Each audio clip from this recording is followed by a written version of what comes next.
Law 4. Always say less than necessary. Judgment. When you are trying to impress people with words, the more you say, the more common you appear, and the less in control. Even if you are saying something banal, it will seem original if you make it vague, open-ended and sphinx-like. Powerful people impress and intimidate by saying less. The more you say, the more likely you are to say something foolish. Down on his luck, the screenwriter, Michael Arlen went to New York in 1944. To drown his sorrows, he paid a visit to the famous restaurant 21. In the lobby, he ran into Sam Goldwyn, who offered the somewhat impractical advice that he should buy racehorses. At the bar, Arlen met Louis B. Mayer, an old acquaintance, who asked him what were his plans for the future. "I was just talking to Sam Goldwyn," began Arlen. "How much did he offer you?" interrupted Mayer. "Not enough," he replied evasively. "Would you take 15,000 for 30 weeks? asked Mayer. No hesitation this time. "Yes," said Arlen. The Little Brown Book of Anecdotes, Clifton Fadiman, ed. 1985. One oft-told tale about Kissinger involved a report that Winston Lord had worked on for days. After giving it to Kissinger, he got it back with the notation, "Is this the best you can do?"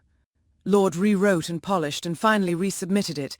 Back it came with the same curt question. After redrafting it one more time, and once again getting the same, transgression of the law. Gnaeus Marcius, also known as Coriolanus, was a great military hero of ancient Rome. In the first half of the 5th century BC, he won many important battles, saving the city from calamity time and time again. Because he spent most of his time on the battlefield, few Romans knew him personally, making him something of a legendary figure. In 454 BC, Coriolanus decided it was time to exploit his reputation and enter politics. He stood for election to the high rank of consul. Candidates for this position traditionally made a public address early in the race. And when Coriolanus came before the people, he began by displaying the dozens of scars he had accumulated over 17 years of fighting for Rome. Few in the crowd really heard the lengthy speech that followed. Those scars, proof of his valor and patriotism, moved the people to tears. Coriolanus's election seemed certain. When the polling day arrived, however, Coriolanus made an entry into the forum escorted by the entire Senate and by the city's patricians, the aristocracy. The common people who saw this were disturbed by such a blustering show of confidence on election day. And then Coriolanus spoke again, mostly addressing the wealthy citizens who had accompanied him. His words were arrogant and insolent.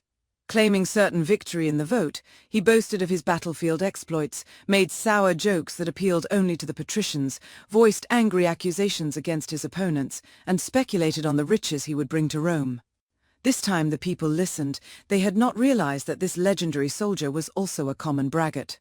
News of Coriolanus's second speech spread quickly through Rome, and the people turned out in great numbers to make sure he was not elected. Defeated, Coriolanus returned to the battlefield, bitter and vowing revenge on the common folk who had voted against him. Some weeks later, a large shipment of grain arrived in Rome. The Senate was ready to distribute this food to the people, for free, but just as they were preparing to vote on the question, Coriolanus appeared on the scene and took the Senate floor. The distribution, he argued, would have a harmful effect on the city as a whole. Several senators appeared won over, and the vote on the distribution fell into doubt. Coriolanus did not stop there. He went on to condemn the concept of democracy itself. He advocated getting rid of the people's representatives, the tribunes, and turning over the governing of the city to the patricians. When word of Coriolanus's latest speech reached the people, their anger knew no bounds.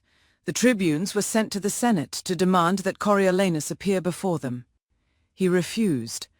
Riots broke out all over the city.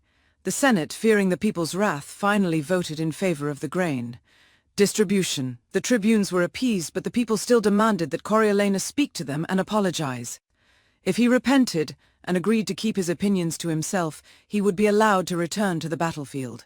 Coriolanus did appear one last time before the people, who listened to him in rapt silence. He started slowly and softly, but as the speech went on, he became more and more blunt. Yet again he hurled insults. His tone was arrogant, his expression disdainful. The more he spoke, the angrier the people became. Finally they shouted him down and silenced him. The tribunes conferred, condemned Coriolanus to death, and ordered the magistrates to take him at once to the top of the Tarpeian rock and throw him over. The delighted crowd seconded the decision. The patricians, however, managed to intervene, and the sentence was commuted to a lifelong banishment. When the people found out that Rome's great military hero would never return to the city, they celebrated in the streets. In fact, no one had ever seen such a celebration, not even after the defeat of a foreign enemy. Question from Kissinger. Lord snapped, "Damn it, yes, it's the best I can do." To which Kissinger replied, "Fine, then I guess I'll read it this time." Kissinger, Walter Isaacson, 1992. The King Louis XIV maintains the most impenetrable secrecy about affairs of state. The ministers attend council meetings, but he confides his plans to them only when he has reflected at length upon them and has come to a definite decision. I wish you might see the king. His expression is inscrutable, his eyes like those of a fox. He never discusses state affairs except with his ministers in council. When he speaks to courtiers, he refers only to their respective prerogatives or duties. Even the most frivolous of his utterances has the air of being the pronouncement of an oracle. Primi Visconti, quoted in Louis XIV, Louis Bertrand, 1928. Interpretation. Before his entrance into politics, the name of Coriolanus evoked awe. His battlefield accomplishments showed him as a man of great bravery. Since the citizens knew little about him, all kinds of legends became attached to his name. The moment he appeared before the Roman citizens, however, and spoke his mind, all that grandeur and mystery vanished. He bragged and blustered like a common soldier. He insulted and slandered people, as if he felt threatened and insecure. Suddenly he was not at all what the people had imagined. The discrepancy between the legend and the reality proved immensely disappointing to those who wanted to believe in their hero. The more Coriolanus said, the less powerful he appeared. A person who cannot control his words shows that he cannot control himself, and is unworthy of respect. Had Coriolanus said less, the people would never have had cause to be offended by him, would never have known his true feelings. He would have maintained his powerful aura, would certainly have been elected consul, and would have been able to accomplish his anti-democratic goals. But the human tongue is a beast that few can master. It strains constantly to break out of its cage, and if it is not tamed, it will run wild and cause you grief. Power cannot accrue to those who squander their treasure of words. Oysters open completely when the moon is full, and when the crab sees one it throws a piece of stone or seaweed into it, and the oyster cannot close again so that it serves the crab for meat. Such is the fate of him who opens his mouth too much, and thereby puts himself at the mercy of the listener. Leonardo da Vinci, 1452 to 1519. Observance of the law. In the court of Louis XIV, nobles and ministers would spend days and nights debating issues of state.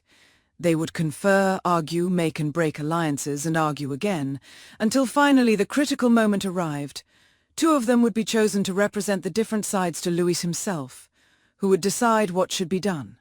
After these persons were chosen, your short answers and silences will put them on the defensive, and they will jump in, nervously filling the silence with all kinds of comments that will reveal valuable information about them and their weaknesses. They will leave a meeting with you feeling as if they had been robbed, and they will go home and ponder your every word. This extra attention to your brief comments will only add to your power. Saying less than necessary is not for kings and statesmen only. In most areas of life, the less you say, the more profound and mysterious you appear. As a young man, the artist Andy Warhol had the revelation that it was generally impossible to get people to do what you wanted them to do by talking to them. They would turn against you, subvert your wishes, disobey you out of sheer perversity. He once told a friend, "I learned that you actually have more power when you shut up." In his later life, Warhol employed this strategy with great success. His interviews were exercises in oracular speech. He would say something vague and ambiguous, and the interviewer would twist in circles trying to figure it out, imagining there was something profound behind his often meaningless phrases. Warhol rarely talked about his work. He let others do the interpreting. He claimed to have learned this technique from that master of enigma Marcel Duchamp, another 20th century artist who realized early on that the less he said about his work, the more people talked about it, and the more they talked, the more valuable his work became. By saying less than necessary, you create the appearance of meaning and power. Also, the less you say, the less risk you run of saying something foolish, even dangerous. In 1825, a new Tsar, Nicholas I, ascended the throne of Russia. A rebellion immediately broke out, led by liberals demanding that the country modernize. that its industries and civil structures catch up with the rest of Europe. Brutally crushing this rebellion, the Decembrist uprising, Nicholas I sentenced one of its leaders, Kondraty Ryleyev, to death. On the day of the execution, Ryleyev stood on the gallows, the noose around his neck. The trapdoor opened, but as Ryleyev dangled, the rope broke, dashing him to the ground. At the time, events like this were considered signs of providence or heavenly will, and a man saved from execution this way was usually pardoned. As Ryleyev got to his feet, bruised and dirtied but believing his neck had been saved, he called out to the crowd, "You see, in Russia they don't know how to do anything properly, not even how to make rope." A messenger immediately went to the Winter Palace with news of the failed hanging. Vexed by this disappointing turnabout, Nicholas I nevertheless began to sign the pardon. But then, did Ryleyev say anything after this miracle? The Tsar asked the messenger. "Sire," the messenger replied, "he said that in Russia they don't even know how to make rope." "In that case," said the Tsar, "let us prove the contrary," and he tore up the pardon. The next day, Ryleyev was hanged again. This time the rope did not break. Learn the lesson. Once the words are out, you cannot take them back. Keep them under control. Be particularly careful with sarcasm. The momentary satisfaction you gain with your biting words will be outweighed by the price you pay. Image. The oracle at Delphi. When visitors consulted the oracle, the priestess would utter a few enigmatic words that seemed full of meaning and import. No one disobeyed the words of the oracle. They held power over life and death. Authority. Never start moving your own lips and teeth before the subordinates do. The longer I keep quiet, the sooner others move their lips and teeth. As they move their lips and teeth, I can thereby understand their real intentions. If the sovereign is not mysterious, the ministers will find opportunity to take and take.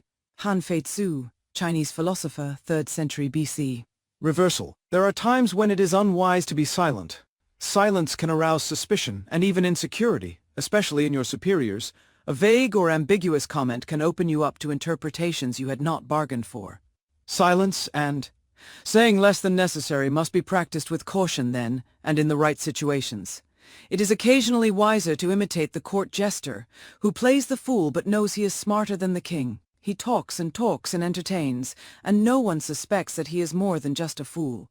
Also, words can sometimes act as a kind of smokescreen for any deception you might practice. By bending your listener's ear with talk, you can distract and mesmerize them. The more you talk, in fact, the less suspicious of you they become. The verbose are not perceived as sly and manipulative, but as helpless and unsophisticated. This is the reverse of the silent policy employed by the powerful. By talking more, and making yourself appear weaker and less intelligent than your mark, you can practice deception with greater ease.